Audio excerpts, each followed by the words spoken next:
All your life you have heard people tell you that being afraid of the dark was childish, that it was a stupid and irrational fear.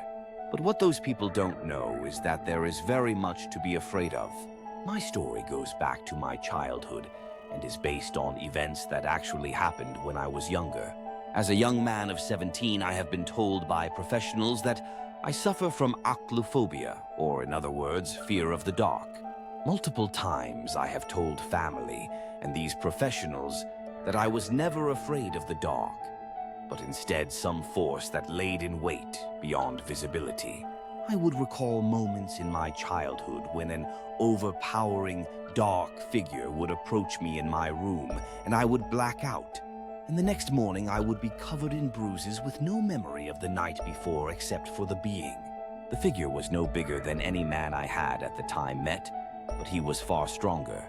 Every night I was visited by the figure. I would experience traumatic recurring dreams. The dreams usually consisted of me and my loved ones walking through an iron cage maze that was rigged with booby traps. Every so often my perspective would shift from me in first and third person to a family member being morbidly executed. The one death that never changed was my mother's. She would take the first step into the maze and be immediately skewered by spikes, left to drown and choke on her own blood and slowly bleed out. Every time I retold my stories, I ended being left with no choice but to recant them and admit to them being dreams. But I knew that there was a presence lurking in the darkness.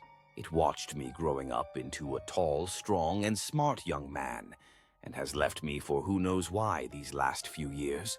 But as I lay in my bed, I hear the low, struggled breathing just under me, the probing of unseen eyes penetrating me through the dense blackness of my room, the subtle creaking of floorboards and tapping of hangers in my closet.